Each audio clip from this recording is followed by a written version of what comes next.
Bora ficar careca de saber com as informações do nosso Grêmio. Coisa boa vencer, coisa boa vencer. Voltamos a fazer campanha dentro de casa. Ô gente, reunião secreta. Reunião secreta no Grêmio. O Mano Menezes falou de uma reunião que ninguém ficou sabendo. E é importante que o Mano revele isso para que a gente tenha uma certa segurança e uma certa calma para saber que as coisas estão sendo cobradas. E também, o Mano deu a real pro Monsalve. E aqui eu vou responder uma parte da resposta do Mano que ficou guardada. O Mano disse que não ia dizer qual é a posição. Mas, obviamente, que estamos carecas de saber, a gente vasculha aqui algumas coisas e vai achar a resposta, porque o Mano já deu essa resposta. Então o Mano deu a real pro Monsalve, ficou faltando uma resposta, mas o careca vai dar a resposta aqui. Vamos nessa? Vamos juntos? Lembrando, gente, que a gente tá com a Central FGTS agora, no mês de outubro. Você tá careca de saber as regras do FGTS para antecipar esse saldo. Elas vão mudar, vai ficar muito mais restrito. Então faz agora a antecipação no mês de outubro. É a última semana do mês de outubro, tem que ser nesta semana. Antecipa agora. Você, trabalhador de carteira assinada que precisa dessa grana para pagar uma conta, fazer uma viagem, vem aí o final do ano, faz agora porque tá mais flexível. Léo, como é que eu faço? No primeiro comentário desse vídeo vai ter o link, clica lá e conversa com eles pelo WhatsApp. Combinado? Vocês viram aí, né? Tamo de capa nova, cara nova, vai ter mais a minha expressão a ver com o assunto. Gostou? Escreve aí também nos comentários. Vamos tentar melhorar as coisas também aqui, né? Gente, olha só. O Mano... e a gente ficou meio vago depois de tomar 4. Eu vou voltar para um jogo que eu não queria lembrar. Tomamos 4 do Bahia. E aí, pô, ficou uma sensação de, cara, como é que nós tomamos 4 do Bahia e ninguém cobra, ninguém fala nada? O Mano vai dizer uma reunião secreta que aconteceu. Olha só.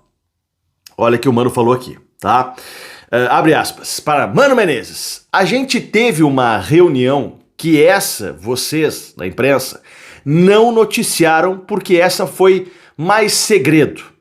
Na terça-feira, quando nós chegamos no jogo da Bahia, né, o jogo foi no fim de semana, mas depois teve uma folga e eles se apresentaram terça-feira. No jogo da Bahia, os jogadores que não iniciaram o jogo foram ao campo para treinar e os jogadores que iniciaram o jogo lá na Bahia foram ter uma reunião só comigo, porque nós fomos discutir os erros, os equívocos táticos que cometemos no jogo da Bahia, que foram muitos. Um jogo quando termina 4-0 é muita coisa que você deixou de fazer. Não era só uma questão de comportamento. Quando um time está mal, como nós estivemos taticamente, parece que todos estão com menos vontade, porque você nunca chega na bola para demonstrar esta vontade. Você está sempre uma fração de segundo atrasado. Então o Mano fala aqui, fecha aspas, que não foi uma questão de vontade, mas sim uma questão tática. Estivemos mal taticamente. Esta responsabilidade é de Mano Menezes. O Grêmio foi mal taticamente no jogo contra o Bahia e a responsabilidade, obviamente, é dos jogadores. Então a reunião secreta, que o Mano brincou, essa reunião vocês não ficaram sabendo. A cobrança aconteceu e já vimos um Grêmio diferente contra o Juventude. Coisa boa que isso fez parte. Bom, o Mano vai revelar outra conversa, que é com o Monsalve, que é um jogador que a gente tem pedido muito na equipe do Grêmio, e eu acho que ajuda demais isso que o Mano falou a entender a situação do Monsalve, porque o próprio Mano, nas palavras dele, vai dizer, pô, o Monsalve chegou aqui arrebentando e agora virou isso, um jogador que não consegue corresponder. É verdade que estava machucado o Monsalve, mas antes de se machucar, já não vinha dando resposta. O que o Mano vai dizer sobre o Monsalve, tá? Abre aspas para Mano Menezes, e depois eu quero revelar a posição. Ontem mesmo, estava tendo uma conversa com o Monsalve. Tá retornando, né, de lesão, e conversamos sobre quando ele chegou no Grêmio. Eu era adversário, diz o Mano, e eu vi ele chegando muito bem. É um jogador que fez jogos bem audaciosos. Pegava a bola, partia pra cima, aquela coisa toda, e é verdade, né? E aí, por que, depois de algum tempo, aquele Monsalve meio que foi se apagando e as coisas não andaram tão bem? Eu ouvi do Monsalve alguns argumentos importantes, mostrei a ele outros argumentos, para a gente estabelecer essa afinidade. E aí depois perguntei, no quadro tático que estava o time que ia jogar hoje, onde ele se via. E ele me mostrou uma posição que não é exatamente a que vejo ele.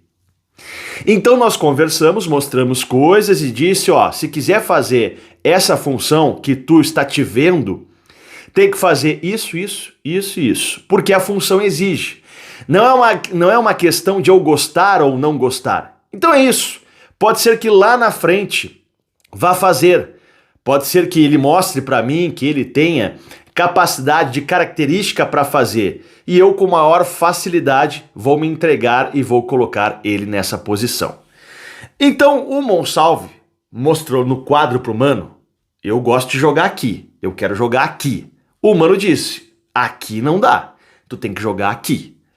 Aí o Mano foi perguntado, tá, mas Mano, qual é essa posição? E o Mano disse, vamos deixar para quando o Monsalve voltar a jogar, porque ficou no banco hoje, voltando de lesão, aí a gente toma esse assunto. Bom, nós fui atrás, porque o Mano já tinha revelado a posição que o Monsalve quer e a posição que o Mano coloca o Monsalve. No dia 1º de maio, o Grêmio perdeu de 3-2 para o CSA, lá em Alagoas. E o Mano escalou um meio de campo com o Monsalve na ponta esquerda e Edenilson centralizado. E aí veio a coletiva e o Mano foi perguntado, ô Mano, por que hoje tu jogou com o Monsalve na ponta esquerda e o Edenilson centralizado, sendo que o Monsalve é um meia, né? E o Edenilson não é um meia. E aí o Mano respondeu. O meia, abre aspas pro Mano, tá? Lá no dia 1º de maio. O meia que joga por dentro precisa sustentar a posição e ter um bom posicionamento para fechar espaço. O Monsalve ainda precisa evoluir um pouco para fazer isso bem. O adversário não pode ter facilidade de sair por dentro. Isso é com posicionamento. E a gente tem que trabalhar para que isso avance. Então, lá na avaliação do Mano, o Edenilson protege mais o meio de campo quando o time é atacado por dentro do que o Monsalve. Aí a gente pode se perguntar, pô, mas o Monsalve ele tem que atacar, não tem que se defender. Só que no time do Mano, todos marcam. Então o Mano não vai colocar um meia que não saiba marcar. E ele tá pedindo isso do Monsalve, ó, pra tu jogar onde tu quer, que é no meio, tu tem que saber fechar espaço, recompor, e ali tu não vai conseguir. Então o Mano tem colocado o Monsalve na ponta esquerda, onde teoricamente é um pouco mais fácil para marcar, porque é fazer corredor, é voltar para acompanhar muitas vezes um lateral. Lá no meio, muitas vezes tu tem que ter um pensamento de marcar um volante, um zagueiro, voltar quase lá na área, fechar espaço. É mais taticamente complicado. E o Mano vê que o Monsalve nisso não consegue fazer ainda. Que o Monsalve é um cara mais de meia esquerda e não central. É meio maluco a gente falar que, pô, como é que o Edenilson é meia do Grêmio e o Monsalve não é? Mas para o Mano Menezes, o Monsalve ainda não vai ser esse meia. O Monsalve quer. O Mano ainda disse, ó, tu tem que me provar que tu pode fechar espaço. Dou razão pro Mano. Tem que saber recompor o meio de campo. Hoje, no futebol, todo mundo marca. Todo mundo marca. Não existe mais aquele meia dos anos 70 que não marcava ninguém.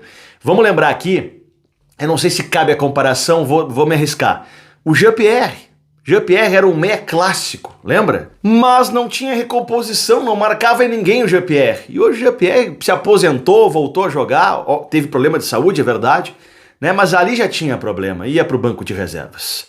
O que tu acha sobre tudo isso? Obrigado, dá like, se inscreva no canal, te espero no vídeo da tarde com muita informação. Hoje, no Conselho do Grêmio, tem votação importante para aprovar o contrato assinado na Arena.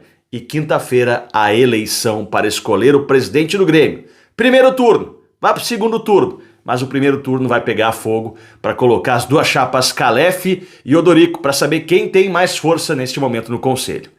Vamos, Grêmio!